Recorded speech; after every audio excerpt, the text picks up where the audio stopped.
Tonight, you are going to fall asleep in a bed. You will lie down, you will close your eyes, and your body will be horizontal. In 1888, in the richest city on earth, thousands of people could not afford to do that. A man is asleep standing up. His arms hang over a rope stretched across a dark room at chest height. His chin rests on his collarbone. 30 other men lean on the same rope beside him, packed shoulder to shoulder, swaying slightly in the dark. The room smells of coal smoke, sweat, and cheap gin. A single gas lamp flickers on the wall. This is called the two-penny hangover. For 2 pennies, the price of a single match, a person could rent a spot on the rope for the night, sit on a bench, lean forward over the rope, and try to sleep standing up. At 5 in the morning, without warning, a man they called the valet walks to the end of the rope and cuts it. Everybody in the room drops forward at once. Some hit the bench, some hit the floor. Nobody complains. Nobody shouts. This is how every morning begins. The rope is the alarm clock. The fall is the wake-up call. And here is the part that will stay with you. On some mornings, when the rope was cut, not everyone woke up. Some people had frozen to death during the night, still standing, still leaning on the rope. They were carried out like furniture, and the room was reset for the next evening's customers. If you think that is the worst thing in this video, you are wrong. It is the least worst thing. And that is why this story matters. This is London in 1888, the capital of the largest empire in human history. And the things that happen to ordinary workers in this city are so strange, so cruel, and so bizarre that if I told you they were fiction, you would believe me. But every single thing you are about to see is real. Before we go any further, take a breath. Seriously. Breathe in through your nose right now. What you just smelled, whatever it was, clean air, maybe coffee, maybe nothing. That experience would not exist in Victorian London. The air in 1888 was not air. It was a yellow-brown fog made of coal smoke from 300,000 chimneys, mixed with the stench of horse manure on every street, open sewers running between houses, and the output of slaughterhouses, tanneries, and chemical works that operated in the middle of residential neighborhoods. Here is a number that will put this in perspective. There were over 300,000 horses in London in the 1880s. Each horse produced between 15 and 30 pounds of manure every single day. That is over 4.5 million pounds of horse dung hitting London's streets every 24 hours. Children were hired to scoop it up. They were called crossing sweepers, but they could never keep up. The manure mixed with rain and formed a brown paste that covered everything. Londoners wore black clothing not as a fashion choice, but because black hid the filth. The entire city dressed in the colour of its own dirt. London in 1888 had 4 million people. It was the largest city the world had ever seen, and it had been built for a quarter of that number. The East End, the part of the city where workers lived, was so overcrowded that families of 8 shared a single room. Streets were so narrow that neighbours in facing buildings could shake hands from their windows. The buildings leaned toward each other across the gap, blocking out the sky. The ground floors were dark at noon. And here is a detail so bizarre it sounds fictional. In the 1880s, wealthy Victorians invented a hobby called slumming. They would dress down, hire a guide, and take evening tours through the East End, visiting doss houses, gin palaces, and opium dens for entertainment.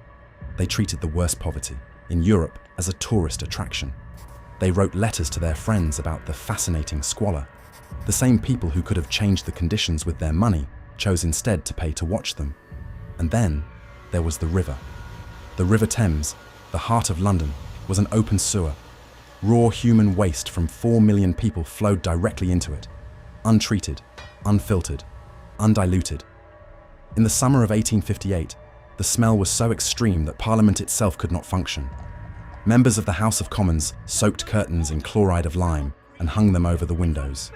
It did not work. They considered moving the entire government out of London. The Thames was not a river. It was a toilet that 4 million people shared. And yet people kept coming. From the English countryside where farming had collapsed. From Ireland where famine had driven entire families across the sea. From Eastern Europe where persecution had pushed Jewish communities westward. They all came. To London because London had one thing they needed: work. Let me tell you about the match girls. And I need you to pay attention here, because what happened to them is one of the strangest and most horrifying facts in all of British history. At the Bryant and May factory in Bow, East London, Young women and girls, some as young as 13, dipped thin wooden sticks into white phosphorus to make matches.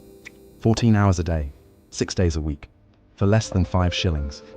The phosphorus entered their bodies through their skin, through their lungs, through the food they ate at their workstations, because they were not allowed to leave to eat, so they ate with phosphorus still on their fingers. The first symptom was a toothache. Then the gum began to swell. Then the jawbone itself started to rot. The condition was called phossy jaw. And here is the detail that no one forgets once they hear it. The jawbone glowed in the dark. The phosphorus absorbed into the bone caused it to emit a faint greenish glow that was visible in a dark room. Women with phossy jaw could see their own face glowing at night. And then the bone died. And then it fell away. And the factory fined them. Not for being sick, for other things. They were fined for talking, fined for having dirty feet, fined for dropping matches, fined for going to the toilet without permission. One worker was fined for letting a machine alter, in other words, for adjusting a machine that was cutting her fingers. The fines could take half their weekly wage. Think about the job you have now.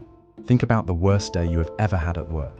Now multiply it by every day for the rest of your life, add a glowing jawbone, and subtract any right to complain.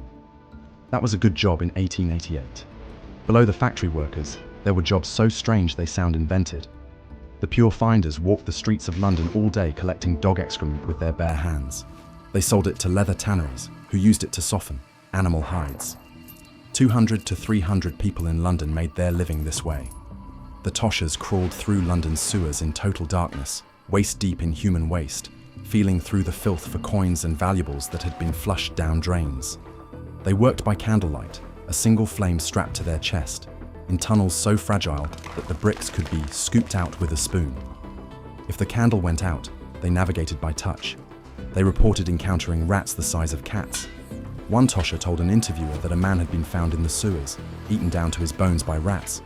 There were even legends of wild pigs, born and raised in the sewer, that had never seen daylight. And below the toshers, at the very bottom, there were the mudlarks. Children, mostly boys, some girls, as young as 6. They waded barefoot into the freezing Thames mud at low tide, searching for anything they could sell. Coal, rope, nails, bones. They cut. Bones. Their feet on broken glass and rusted metal buried in the mud. They worked in winter without shoes. The tidal Thames could rise faster than a child could run. Some of them drowned. The next time you see someone mudlarking on the Thames for fun, and it is a popular hobby in London now, remember that the people who invented the activity were not hobbyists.